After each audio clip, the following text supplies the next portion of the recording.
I take. All right, so let's go to Esther chapter 1.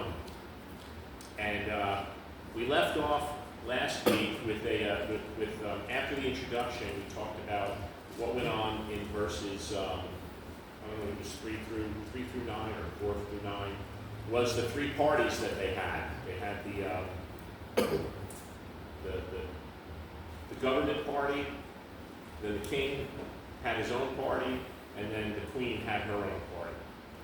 So during this time, there was a lot of drinking going on. And unfortunately, when you mix alcohol and people, it's never a good thing. Yep. So we pick this up in Esther 1, starting in verse 10. We're going to read 10 and 11, because this is where the so-called fun begins.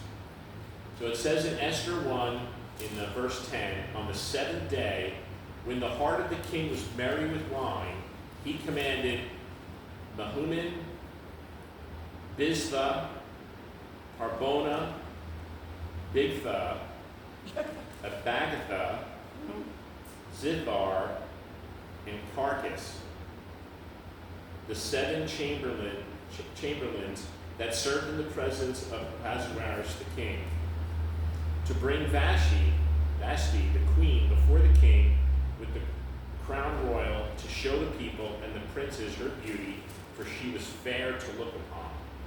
So we see in the first thing that the first problem that arose was that the king was drunk. Okay? Now, we know the story of Esther. And in the story of Esther, she wasn't supposed to see the king without permission.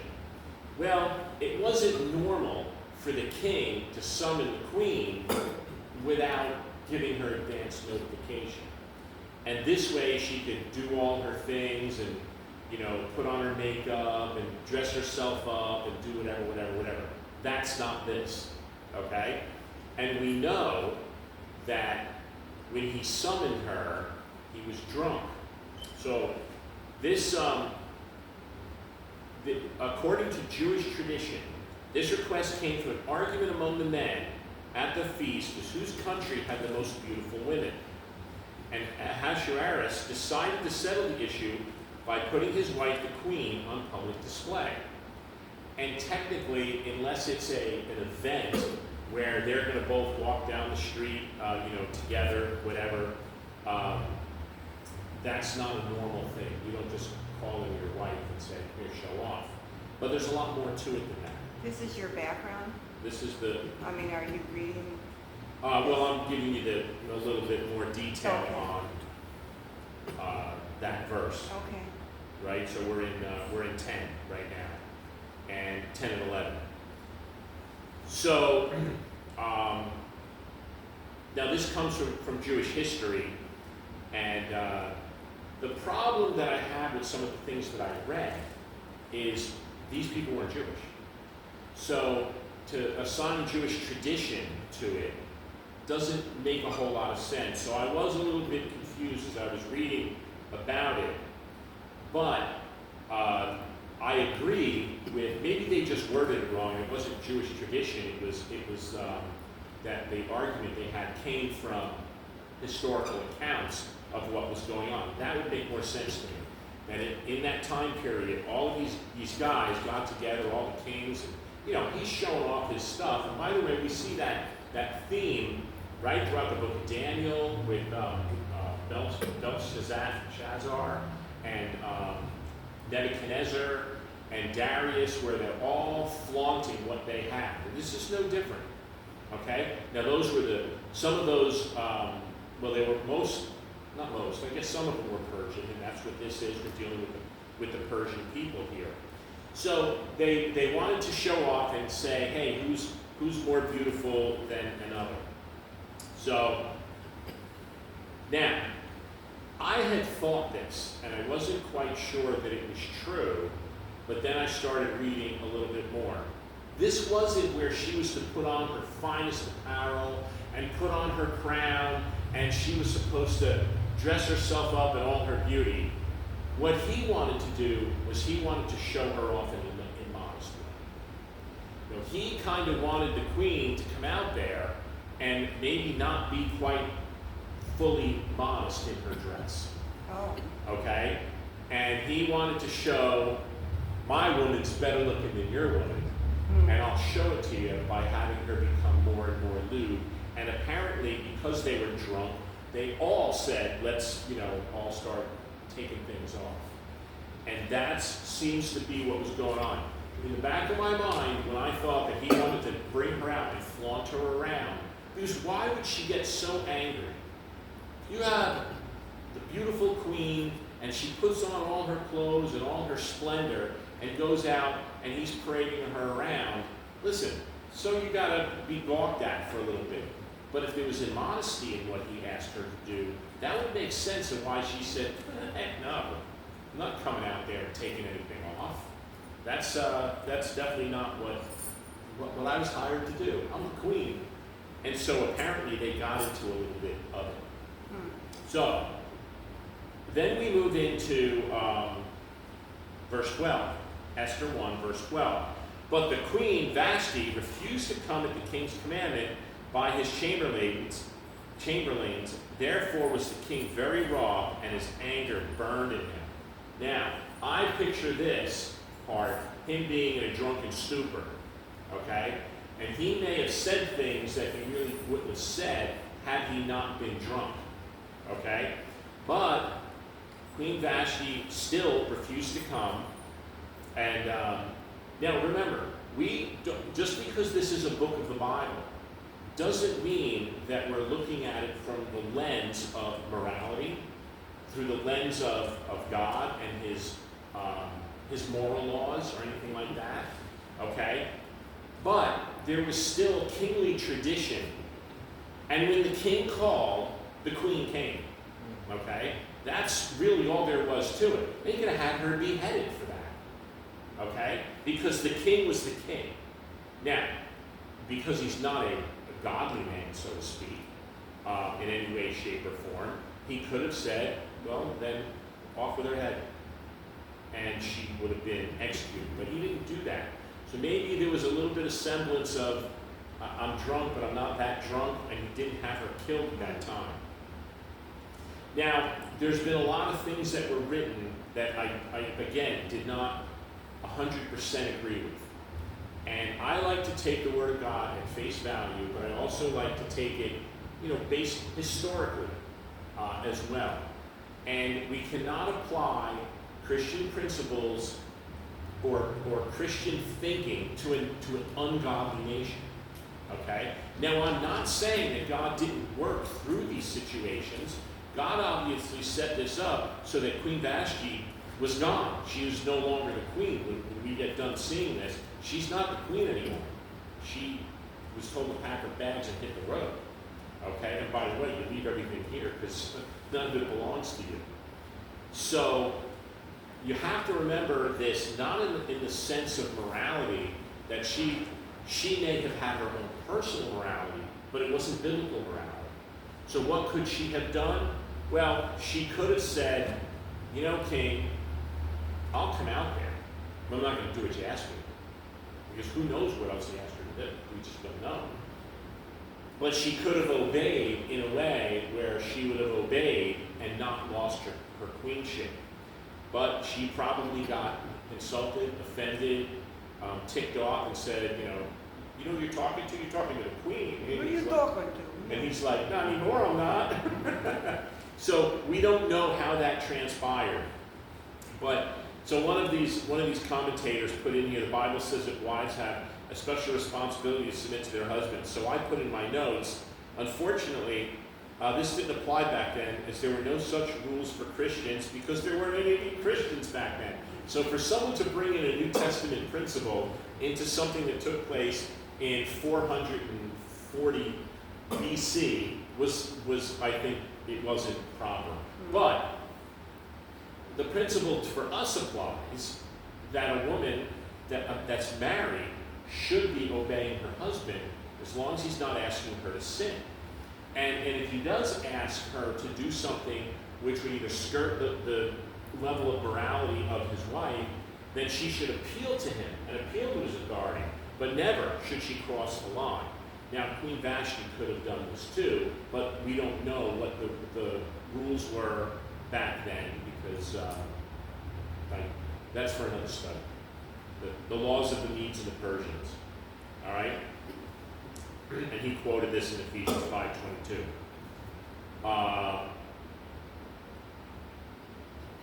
Now, and again, they brought up that the command to submit on a human level is conditioned by a higher obligation to obey God before man. They weren't a godly nation. If they believed in any gods at all, it would have been some false god. And we know that most false gods, how would you call it? Sexify women. Okay? All of the female gods, small g gods of that era, all had something to do with sex. Every one of them. So there was no morality in this unless she had a personal sense of morality that said, I'm not going to do this. And we just don't know. It's impossible to tell. And actually, two of the commentators I read said it's impossible to tell what was going on in her mind because nothing's written down. All we know is she was done at that point. So, and then of course they start to relate it to support for a Christian in such situations being a submissive. Actually, these are my notes. A submissive and respectful attitude toward one in authority. It is possible to disobey the commandment of another, but to do so in a submissive manner. When it comes to sin, there's no way that if men, we're not kings, but we tell our wives to do something, hey, listen, I need you to go out and rob a bank tonight. And she could respectfully say, I don't think that would be the smartest move. Or she could say, you've done a lot of dumb things in life, and that's one of the dumbest, and I'm not doing that, and be disrespectful about it. The Bible doesn't allow for that, for any kind of disrespect, even if the husband's disrespectful. But I will say this, you got to remember, he was drunk. Okay? There's no doubt that King Ahasuerus was drunk at this point. Okay, so I then wrote, it's also important to know one's place in royalty. Okay, and that's what we need to look at in this one, that Queen Vashti there was a royal order. Okay? The law didn't allow her to say no to his calling her in, but even if there was some immoral intent, she should have been able to comply with the royal mandate, but remain modest at the same time under their own rules. Okay? And if she was smart, she might have been able to figure out a way to do it. Here's something else that they brought up under Jewish history type thing. And they said, again, Jewish traditions. So I think what they mean is historical accounts of what some people wrote down. Remember, by 500 BC, even though it's ancient history to us, by 500 BC, there's a lot of stuff written, and we have those written things of what took place back then. Okay? Some say that her refusal had nothing to do with modesty. These stories say that she was ready to appear before the banqueters completely unclothed, except that God smote her with leprosy just as she received the request. And I'm not buying that one either. Now, maybe that's true. We don't know. No way to really tell for sure. But the reason I don't buy that is if she, first of all, if she had leprosy and it was struck with it immediately, she would have told one of her people, go tell the king, something just happened and I turned white and I got my skin's flaking off me all over the place and it ain't a bad case of eczema. And then the king might have said, oh, okay. I think if that happened, that the king may have looked at it and said, uh-oh, did I do something wrong here? Is God going to come after me? So I just disregarded that one. That's a real stretch. But I just thought that it was interesting that that's some of the things, and how much is speculation, but I didn't buy it. Of course, that would explain why drunk are like a bad habit. That would be one of the explanations. So, all right, so then the next part of the verse, the king was furious and his anger burned. Queen Vashti was therefore in a very dangerous situation. Now, somebody said it doesn't seem that she put herself in this situation because it appears that she was not even at the banquet. And that's true. He was at a different banquet. She was at a different banquet. They weren't even in the same place. He had to call his men to go tell her to come to my banquet. And, but like I said, she could have dealt with this in a different way. And we don't know that she didn't, but there's not really much in the account of how she dealt with it. So then the commentator made something which is actually relevant for today, and that is, sadly, many women today put themselves in dangerous places, especially where alcohol is involved.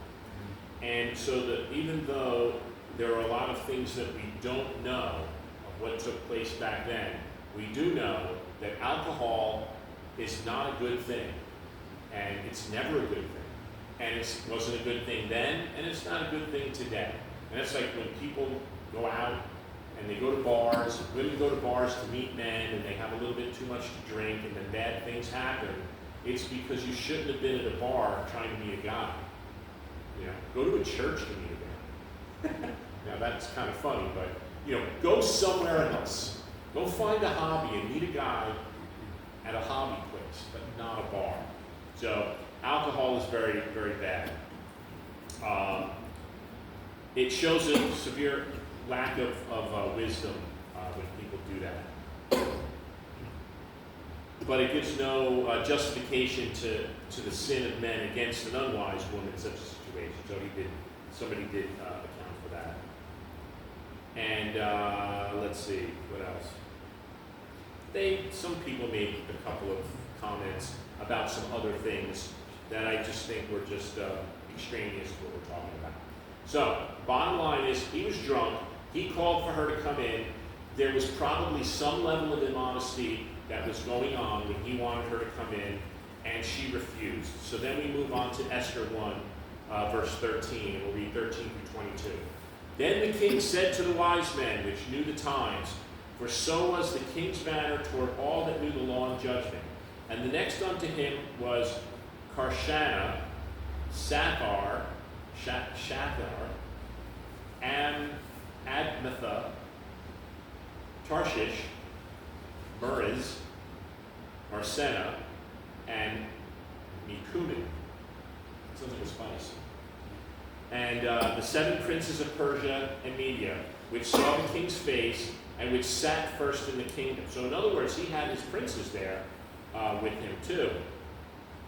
And what shall we do unto Queen Vashti according to the law? Because she has not performed the commandment of the king Ahasuerus by the chamberlains. And Mikumin answered before the king and the princes, Vashti the queen hath not done wrong to the king only, but also to all the princes and to all the people that are in all the provinces of King Ahasuerus. For this deed of the queen shall come abroad unto all women, so that they shall despise their husbands in their eyes, when it shall be reported that King Ahasuerus commanded Vashti the queen be brought in before him, but she came not. Likewise shall the ladies of Persia and Media say to this day unto all the king's princes, which have heard of the deed of the queen, thus shall there arise too much contempt and wrath. If it please the king, let there go a royal commandment from him, and let it be written among the laws of the Persians and the Medes, that it be not altered, that Vashti come no more before the king Ahasuerus, and let the king give her royal estate to another that is better than she. And when the king's decree which he shall make shall be published throughout all the empire, for it is great, all the wives shall give to their husbands honor, both to the great and small. And the same pleased the king and the princes, and the king did according to the word of Mekumen, that's his name. For he sent letters unto all the king's provinces, into every province according to the writing thereof, and to every people after their language, that every man should bear rule in his own house, and that it should be published according to the language of every people. So, what do we see here? This is a very interesting thing, and I think it's very important that God chose to put this part in the Word of God. Right? An ungodly nation. They have nothing to do with the nation of Israel. They're not Jewish. They're not God-fearing people. But they have laws, and they are bound by their rules, right? The laws of the Medes and the Persians shall not be altered. And pretty much what this guy, Mekumen, Who can? I'll get it eventually. Anyway, what this guy said to the king is, if the queen didn't listen to you, I bet you all the wives throughout the kingdom are going to say to their husband, well, I don't have to listen to you either. And you're going to create a ruckus. So you better make a decree. And in this decree, pass a law that a wife will give their husband honor, both great and small. So whatever your husband tells you to do. Now this is kind of a Christian principle, isn't it? But it was put in the laws of the Medes and the Persians without any biblical influence whatsoever. And he said by doing that, you will make it so that the women will say, we have to give honor and respect to our husband, unlike the queen did. And we saw what happened to the queen when she disrespected him, and she got tossed out of the palace. So I thought, to me, this was a very interesting thing. And also, I think the theme of chapter 1. In chapter 1, the theme reverted to, we look at it as, the king said to the queen, do this. She said no, she got booted, and that was the end of that. But here, when you see a principle that's in the Bible being carried out by a non-godly nation, I thought that's pretty interesting. That they actually came up with a rule that we find then further in the New Testament. And so I thought that was very interesting. About submitting, you mean? About submitting, yeah. So, and it does come back to the book of Genesis in the beginning, right? When the man shall leave his father and mother and cleave to his wife, and they each have certain obligations in that marriage. And the reason I know that, because I just did a big long thing that I'm going to talk about on Saturday. So it does go way back. So maybe it's something that was written in man's heart by God, that there should be this respect that is always there. Now, I don't want women to get upset that that means women always have to obey and submit, and We know better. and they're subservient and all that stuff. That isn't the lesson that's in here. So the verse that said, "Let Vashti come no more before the king, let the king give a royal position to another who is better." We know that was part of God's plan. Had to get rid of the first queen to make room for Esther. So she had to go. Okay? When King Ahasuerus heeded this advice from Nebuchadnezzar, he showed himself to be unreasonable and wrong. He should have honored the dignity of his queen, yet history's profile of Ahasuerus shows him to be an unreasonable and foolish man in many cases. So I guess in history, he was not the brightest king that was out there. And how do we know that? Because he was drunk when he made a decree. And if you're a king, you should never make a decree when you're drunk. Okay? Sober up, think about it, and give you a quick side note. The people don't understand that in government in general, that our founding fathers, they were Bible men. They knew the Bible. And they knew about this stuff, and they knew that rash, hasty made decisions were usually bad ones. And I look at the decision in New Jersey of a law called Megan's Law, a very, very bad law, hastily written with no debate, signed into law, which ruined people's lives who have nothing to do with children and things that you would think that are in that law. We can talk about it off camera one of these days, but this law is bad. It's very bad, okay? So what did our founding fathers do to see to it that our government didn't do the things that were happening back then? They created a body called the Senate, okay? And people don't realize that the Senate is where the debate takes place. You see, the House of Representatives is the people's house. That's where we go and we tell our elected representatives what we want done. And then our elected representatives will quick draft up a law, and what do they do with that law? They have to send it over to the Senate, where there's then debate on that law. Now, I know there's debate in the House too, that the debate comes out in committees. That's not how, the Constitution doesn't say anything about committees debating the law in the House.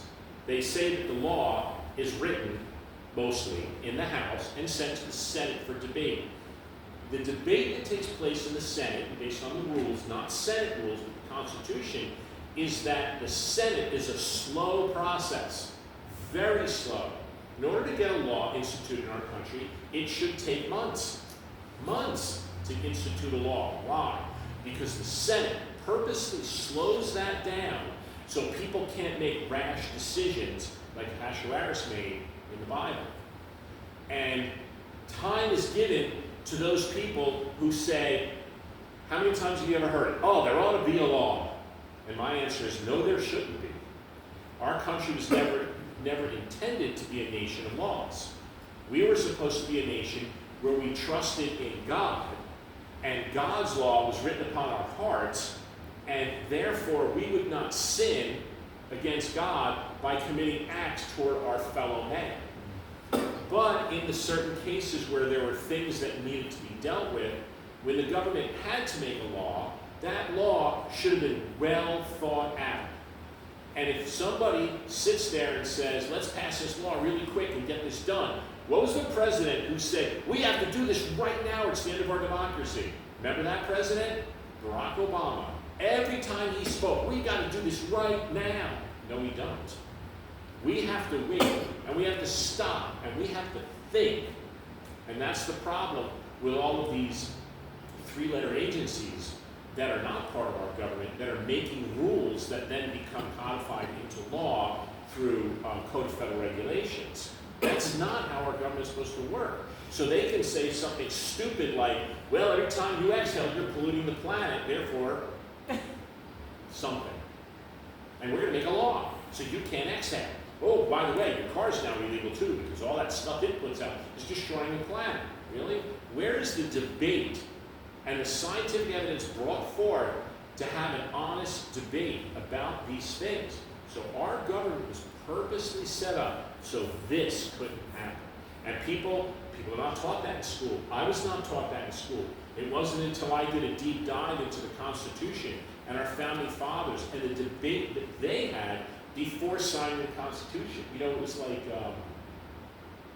10 months it took for them just to write the Constitution. Then they had to go back and they had to deal with the Bill of Rights, because the states came back and said, yeah, we're not signing that document. And the founding fathers were like, why not? And they're like, because it doesn't give us any God-given freedoms. In the Declaration of Independence, it says that, that there's a God and there's nature and nature's laws. Well, don't we have the ability to speak freely, to assemble freely, to exercise our religion freely? Where's that? Where's our protection for that? You want us to sign that document, you got to give us protection. And they went, oh, okay. So someone wrote the First Amendment and said, now your religion's protected, whatever it is, your speech is protected, your right to gather is protected. And then they said, what if the government loses their mind, it goes tyrannical? Shouldn't we, the people, be able to take up arms and take our government back? And they're like, well, yeah, what do you think? Well, I think that the right to bear arms shall not be infringed. Oh, okay. Now, people get that one wrong all the time. Oh, it was a well-regulated militia. Who is the militia? Let me tell you something. If this were the 1800s, I'd be the guy who says, guys, I need you all to get your weapons. I hear the British are coming down, and we're going to train, and when you see them, we're going to take care of them, because this is our land. We took it over, and that's where the militia came from. So if the government said you can't have a weapon, and the pastors of the churches can't come up there and tell people to assemble to fight in each state, then we would still be speaking with a British accent to them. Okay? So there is so much interconnection between the Bible and our government that it's just amazing. And the more you look into the writing of our Constitution and what our founding fathers talked about, not all of them were good, by the way, our founding fathers. There's been a lot of things about some of them who believed in, some believed in a strong central government, some believed in a weak central government. I happen to be of the latter. And our federal government should be the smallest. It should only be there to do exactly what's in the Constitution. And by the way, Our founding fathers, when they said go back to your states, have your legislatures ratify this, they all said the same thing. You know, the only thing that the Constitution, or that the federal government should do is what's spelled out in this document. Boom, there was the 10th Amendment. Anything not spelled out in this document is left to the people and the states respectively. Now I hate to break the news to people, but is Social Security spelled out in the Constitution? Heck no, unconstitutional. I don't care what the Supreme Court said. I don't need to be a judge to know that the 10th Amendment said it's not there, and therefore it should have been thrown out. But you had some very bad Supreme Court justices back when Social Security was put into effect. Federal Medicaid, federal Medicare, the Environmental Protection Agency, the Education Department. The only thing which would be found technically under the necessary and proper clause of the Constitution would be any type of interaction between states where one state could say, I'm bigger than you, and I'm going to overtake you or close my border, or I'm going to set up toll pricing where if you want to come into New York and you live in New Jersey, you're going to pay more tolls. Oh, wait a minute, hold on, Interstate Commerce Commission. So there are some branches of the government, or some agencies of the government that are needed. But for the most part, the federal government and us should never, ever interact. Ever. That's not what it was meant there to do. So if the federal government's got a rule that they put that affects an individual, it's most likely unconstitutional. And I'll back that up and debate that with anybody who wants to sit and have a debate with me. Okay? So when you see the way these things unfold in the Bible, and you take a look at what our founding fathers had to say, you see a great relationship because they knew the Word of God. They read the Bible. They were smart people. They knew what was going on. So we'll continue on. That was kind of a little bit of a digression, but it was definitely part of the story here.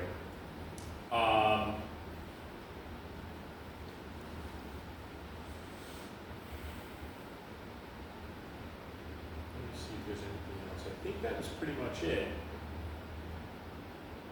So when they talk about that each man should be master in his own house, the purpose of the harsh treatment of Vashti was so that she would not set a bad example for other women of Persia. They were concerned about their country.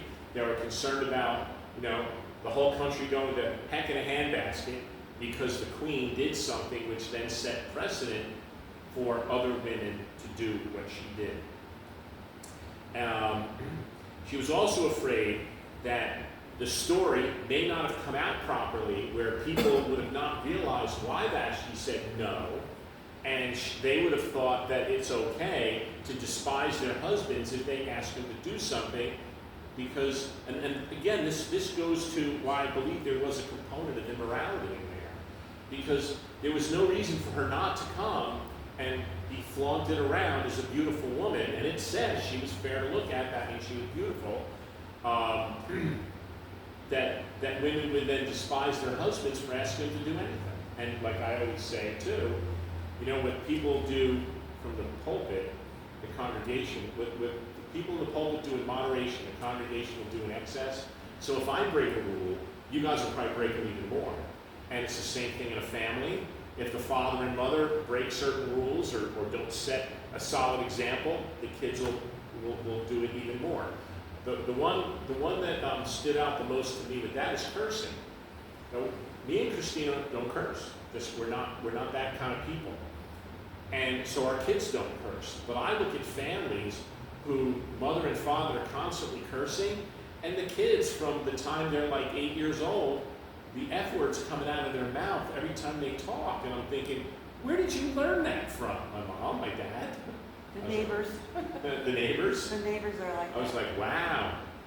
So what they wanted is they wanted order. And you can see that order was very, very important to the nation of Persia. So, and lastly, well, he goes back to Ephesians 5:33, so we'll skip that. And then, so lastly is that a man also cannot demand or coerce respect from his wife. If it isn't freely given, then it isn't worth anything. I'm not really sure how that relates, except the fact that she did not give her husband, who also happened to be the king, the respect that he deserved. And you know, we don't live in a monarch where there's a king. But if we did, the king is entitled to certain respect just because he's the king. It doesn't matter if it's a bad king or a good king, or you know, a smart king or a dumb king. The king deserves respect. You look at these communist countries where they have dictators, which could be, you know, kind of like the king, like Kim Jong-un, and or like Xi Jinping. You take a look at these guys who are dictators. If you disrespect them, they'll kill you. That's all there is to it. In China, I think they might kill you, depending on if they need you or not. They'll put you in a re-education camp, and there's one place I don't think I'd ever want to be. So, and a lot of countries have taken that up. So, the idea here in this is that it says that every man should bear rule in his own house, and that it should be published according to the language of every people. So they wanted to make sure that they had order in their society, and apparently King Vashti made a ruckus. Okay, this would be like the media says, oh, Donald Trump did this, and our democracy's going to end because of it. Right? We hear that every day on the news, and then nothing ever happens. But that's what kind of happened here. They were afraid that their way of life was going to be completely altered because of what she did. So when you look at chapter 1 in the book of Esther, you have to be careful to make sure that you look at it in the bigger picture. This wasn't just a queen who came in and said, I'm not doing what you say, and she got booted. I thought she was just, he asked her, was arrogant about it, and she didn't want to accept it. Yeah, she could have kept her position had she handled it better herself, and he wouldn't have dealt with booting her, although I don't think he really cared. But you never know. Who knows? He might have woke up the next morning going, oh boy, do I got a hangover. He goes, how's Vishti doing? Vishti, you banished her from your kingdom last night. I did? Oh man, I really liked her. We don't know what really happened. All we know is that he did things when he was drunk that he shouldn't have done. So that's chapter 1. Glad we got through. Anybody have any questions about that? No? Okay. It's a good book. We'll get into a little bit more of the story next week when we start chapter 2. And you know, you guys can always read ahead and go into chapter 2 and start reading ahead. You know, I don't know how long chapter 2 will take. I had such a busy week this week, but I haven't had a chance.